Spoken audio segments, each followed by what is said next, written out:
Good morning. Today we have Peter Burrows, who's the superintendent of Middlebury and, 5 other towns? Six other towns. Six other yeah, towns. 7 towns in total. Yeah, good. So we have a lot of questions to ask. How are you doing with Act 46? Wow, there's a lot of work going on.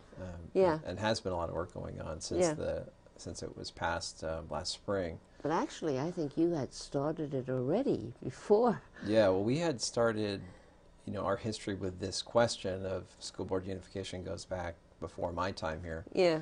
We had Red Studies who looked at what would a unified school district look like and how would it function, and studies were done and community forums took place. We hired a consultant, and then we ended up writing a report, and that was part of a study committee. It's in statute, and on the completion of that report, all the boards felt like, well, we're not quite there yet. We're interested in this, but we're not. We need to pursue the question more. So it then kind of was in the background for a little bit, and came to the fore again when Act 46 was passed. And at that time, last spring, our boards came together and said, they looked at the law, they looked at the different options, and the options are an accelerated merger, a regular merger similar to a red merger, and then the other thing is do nothing and wait to see what happens in 2019 when, according to Act 46, the state requires all districts to provide a plan, or the state will kind of help you make that plan for your community. So we wanted to construct that ourselves, and with the incentives that are a part of the accelerated merger, we felt like that would make more sense to pursue that merger. Mm-hmm. And so that has been from that point in the spring where our boards decided that we were going to pursue that. We've been working on it kind of day and day to make sure that, one, we understood what the law was, we understood what our communities wanted and needed, and that we created a process to make sure we were not leaving any stones unturned. Who was on this board? So this is not the regular board. So the ACSU full board, so all of our board members, we have 50 board members across ACSU, and so that whole group decided to pursue the merger. Oh, that was it. Oh. But the Act 46 law states that a community puts together a study committee, or we're calling it a charter committee, to establish the new articles for the new board, and some of the specifics around what the transition would look like from current structure to unified structure. So that work happened over this fall, and we had volunteers from some of our boards, and some community members were on that as well. And that group put together our articles of incorporation. We presented those to the state board on December 15th, and then those were approved. Yes, so now they were. Well, so now we're three approved. Three different Yeah. So we are now underway, and right now is go time for us in terms of getting out in communities, and and that's primarily work of the boards. This is a board. This is a board initiative. So school boards and charter committee members and community members in all of our towns are organizing different events, are communicating about, kind of the proposal, about what it looks like, about what the fiscal realities are. So all those different pieces of what this transition would be if our voters approve, we are working on between now and town meeting day, which is when the vote is. And that's the 1st of March. Yes. So you have to have it in the paper too, don't you? Yeah. So there are hundreds of things going on. Yeah. In the next month, in the next month, there's going to be for the new board, the new proposed board, on the 21st, and there's not a location for it yet, but there's going to be a candidate forum. So all the candidates from all of the towns will come together, and I believe the Addison Independent is going to be helping to facilitate that as well. Oh, like a forum or something. Yeah. And to talk to the new proposed candidates. But each town has to have some candidate. Yep. So one might have just one candidate, and That's another right. might have three. That's right. Yeah, but Yeah. for the one, except for Middlebury, yes. Right. Now, there's some from Middlebury and some from each one of the towns. Is there also one that is just for everybody?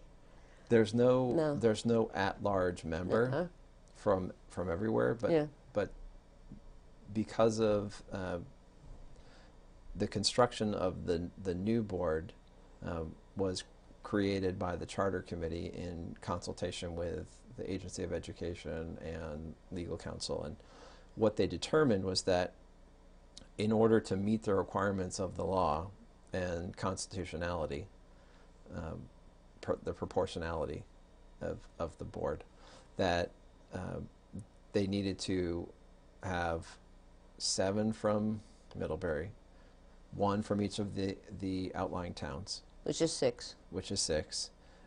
but also have at-large voting. Mm-hmm. And at-large voting means if you're in Salisbury, you vote for your Salisbury rep, but you also vote for the other representatives from other towns as well. Oh, really?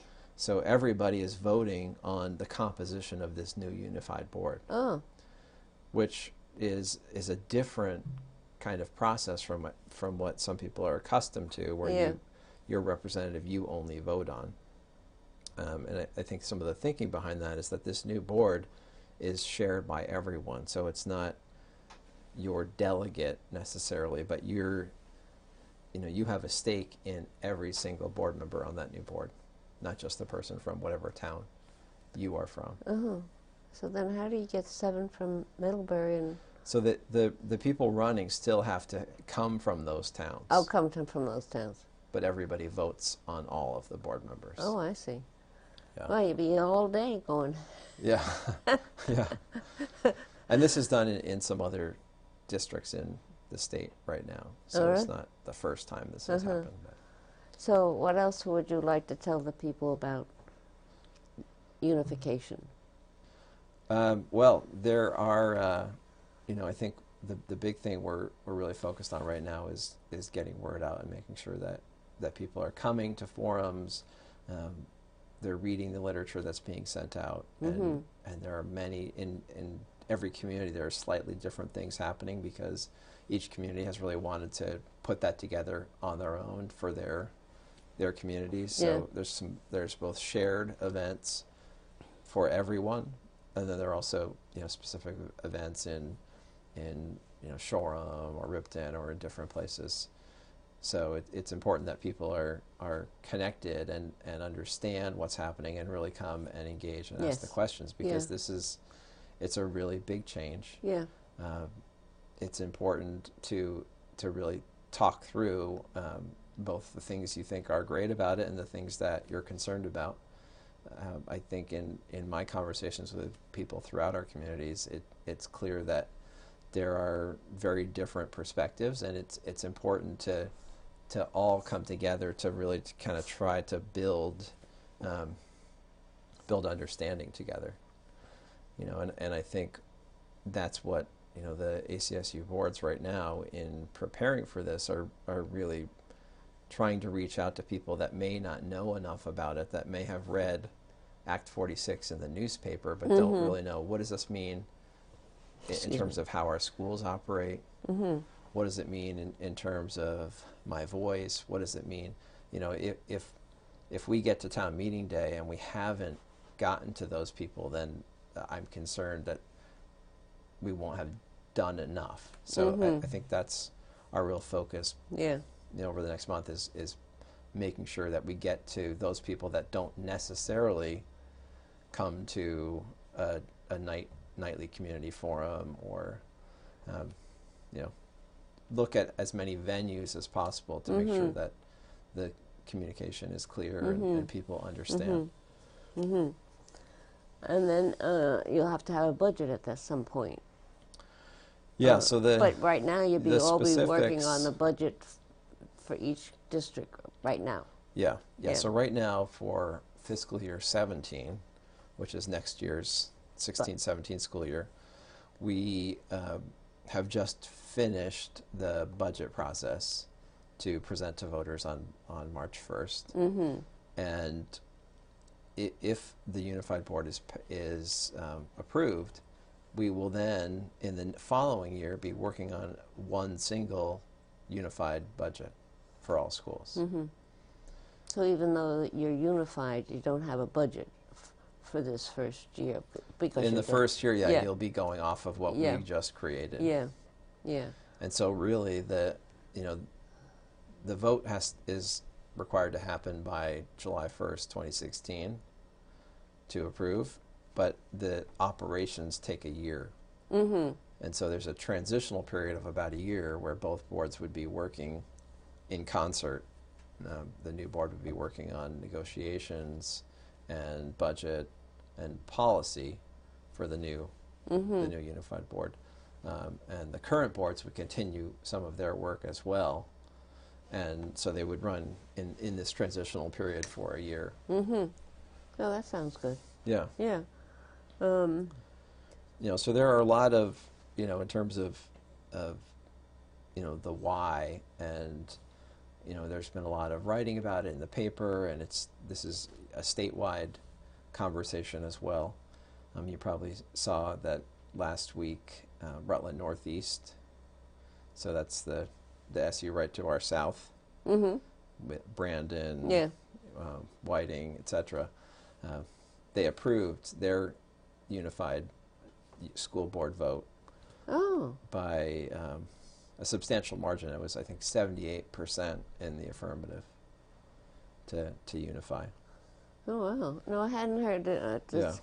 I get up at 6 o'clock in the morning, I do my exercises, and I get over there, and I do my emails, and read the bills, and then we have a meeting all day. I sometimes don't get to read the newspaper. Yeah, I hear you. Yeah. I hear you. So. But that is the kind of the first vote of the new year, and kind of connected to this work on the state level. So we will see from here on out, from town meeting, and then we've got votes in April and May throughout the state.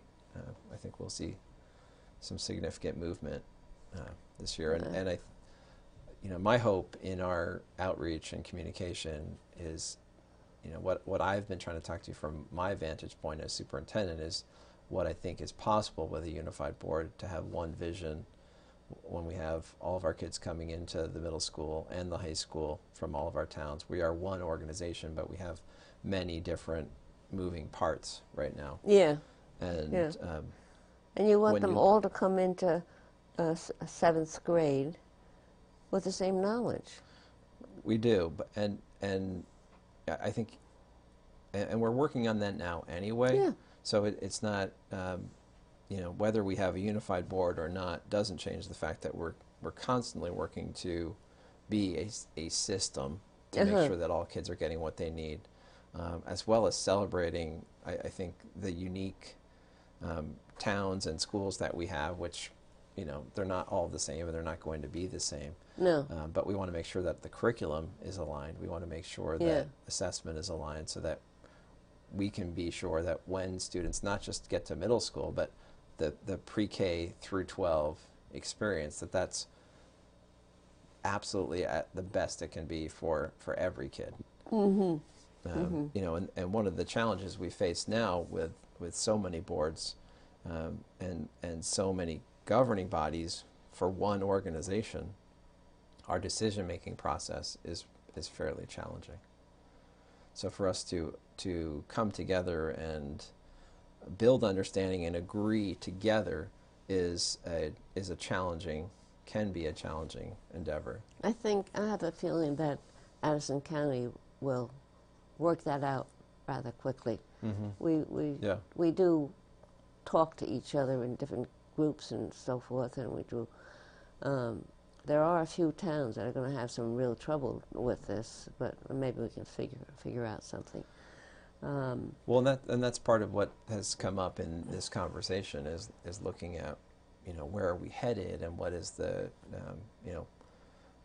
what does this mean for our school, for our town, etc. And I think my feeling is, when I look at some of the challenges we face with our budgets and the challenges we face with declining enrollment, which is projected to continue in Addison County, according to data from I think it's the Regional Planning Commission, it's expected to drop by around 20–25% in the next of school-age kids. Yeah. What is the smallest school in numbers of students in your district? In our district? Our district ranges from around 45 students to Mary Hogan. For Mary Hogan, which is about 450. And they're growing. Yeah. Yeah. Yeah. 40. Yeah. So we have a lot of variability. Yeah. Yeah. There was this budget mix-up. Yes. Act 646 said, including your budget is from do these things. The department said, you'll make your budget this way. So. Yeah, it's been a very challenging budget season, and it doesn't seem like it's over yet. Well, as I told you, just go ahead with the budget you have. And in the House bill that's going to come out on Tuesday, includes forgiving that mistake. Right. So you cannot have every school board in the whole state making a new budget. I mean, there isn't time. Not in February. No, not in February. So, that's what I thought we would do. So that's why I told you ahead of time. But that's what the House is doing. Now we got to get the Senate to agree to that. Yeah, I know. And it sounds like they have a different perspective. Well, they want to just get rid of the threshold, the 2% threshold. Right. But even if you get rid of that, you still have to deal with the budget. So we still have to say, okay, for this year, you can do your budget based this way instead of what we have in the law. But next year, the department is pretty upset about what they did. They didn't. With the eligible debt. Yeah. Yeah. So. Well, what we ended up doing, all of our boards had approved. Budgets last week. Yeah. Or 2 weeks ago, and so then that news came out on Friday, and so then this past week we met again to revise our warnings and shift things. And fortunately, that change in how they calculated that number didn't affect us negatively, so it wasn't a bad thing for us, but it did require all of our boards to meet again to approve new warnings because the equalized pupil spending number changed. So that was why we met last week. So you've got it all together. I think so. I know I think so. You work so hard and do so many good things that I know you would take care of it. Trying. As you have, what are the challenges in your budget been? I mean, are you looking for more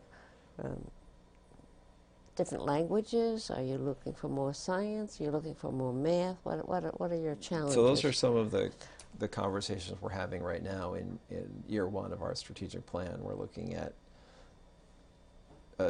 articulating or aligning, to use a better word, aligning our curriculum pre-K through 12 and at a deep level. And what that means is making decisions and talking about what are the essential components of that experience for students that all students should have, and what are the components that could be variable, where one school might want to focus on more art and one school might want to focus on certain kind of music, and and we have that right now. So our elementary schools have different kinds of programming. The core is the same.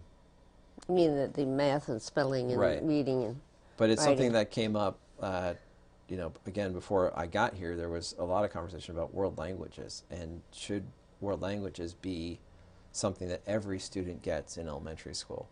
And we had a lot of conversation about it, and never got to a place where we felt like, yes, we'll do this for every school in ACSU. It was a question that was lingering, and we're continuing to talk about that now as we're doing an inquiry into the International Baccalaureate program, which would bring that with it if we decide to pursue that program. Mm-hmm. So a lot of those kinds of things about what programming we offer and how we're working out through the process we're going through of aligning the curriculum and also our inquiry into International Baccalaureate. So what you mean by that is, if you're talking about arithmetic, this grade would have to do this much, and that grade would have to do that much, and is that what you're talking about in Yeah. all the schools? Yeah. Or spelling or writing? Or do you do writing? Yep.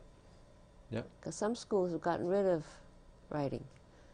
No, I don't think Crucial. anyone's gotten rid of writing. I mean, writing is a critical component of everything kids are going to do. Yeah. Even in the technological age that we are in, where people talk in text now. Well, well, you want to do some research. Well, I had to do research for 40 years, Yeah. but sometimes the 40 years was really 50 or 60 because somebody owned the property, had to go back Oh. to the 40th year, but who owned it, 35 years ago, might have owned it back then. Yeah. And you wouldn't believe the writing. I learned how to read almost any kind of Oh, yeah. writing. Oh yeah. And so if you want to research, Yeah. no matter whether it's in history or what it is in, everything in the back is in writing, Yeah. not print. Yeah. I mean, I'm biased because I'm a former language arts teacher. Uh-huh. So certainly I feel like writing and reading are elemental and foundational and need to, we have writing programs throughout our schools and writing They can't even write their assessments as well. signatures in some schools. And you have to write your signature because Yeah, you're no, in you do. a document. You do. You can't print it. That's right. But anyway, we get on bigger issues. So and I heard your news about 30 years and Yeah, I've been Yeah. in the legislature 30 years. I had 10 years and I took a 6-year break because I was an attorney. I wasn't able to do all the work that I should or could do, yeah. and so I didn't bring in enough money. And we decided that I had to come back and do that, and then I sold my business to my partner. And she was glad to have it, and I was glad not to have it. I read law to get to be an attorney and took Yeah. up the bar exam. I didn't go to law school. Okay. So people say, well, you did all that work and now you're giving it up. Well, I'm not really giving it up because I use it in the legislature. Yeah. I know how to look up laws. I know how laws should be written and so forth. And so it's still usable. Yeah. But 30 years is 30 years is this year. 16 Okay. is my 30th year. So I Okay. haven't quite finished it. Okay. Not counting your chickens. Yeah. By the way, I did put in a chicken bill. But so it's I need more time with my husband and so forth, and we just we talked about it for 2 months. It's not something we just I'm sure. came upon and said, okay, I'm gonna Yeah. leave. But, Yeah. and I wanted to give enough time so other people could think about it. and have time not to. Well, you got to have your petitions out. You know, got 2 weeks. Oh, wait a minute. So, you know, people to think about it and work on it. And so, wow. It's, it is a big deal. Yeah. But you know, there comes a time. Yeah. When you want to do other things, and so that's good. You know, I've done a lot. Yeah, you have. You have. I think you equal rights and protecting everybody, not only just women, but you know, everybody has rights. And worked on all different things. Yeah. Well, in 30 years in the legislature is impressive. Just knowing how capricious and dynamic that environment is. Yeah. Yeah. Well, you get used to it. Yeah. I mean, it's very formal. Yeah. Yeah, and some people were surprised at that, but right. Yeah, it's good. It's important work for the state. Yeah. Yeah. So that's my answer. Good. It's a great answer. It's a great answer. You come to those days too. Not yet, but no, I will. I will. We all do. Yeah. Yeah. So you had some other things you wanted to.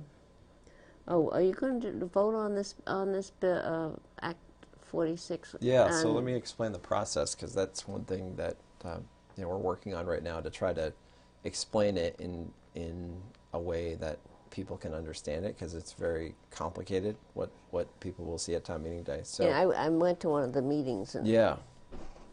So their voters in front of them will have a number of ballots, and they'll have their regular slate of board members for their town and for UD3. They will have the vote for the new unified board, and they'll have a vote for the new proposed unified board members. So there are 2 elections happening at the same time. Those of the current board and those of the new proposed unified board. But they're not voting on a budget for that issue. They're voting for the budget of their own town at this time. Status quo, as they always do. Yeah. They're voting on their schools and the UD3 budget. And then the new board, and on the annual report, they'll see the articles for voting for the unified board, and the unified board members are separated with a header. Oh. So that they'll be able to say, okay, these 2 articles are about the unified board. So I think that will be clear.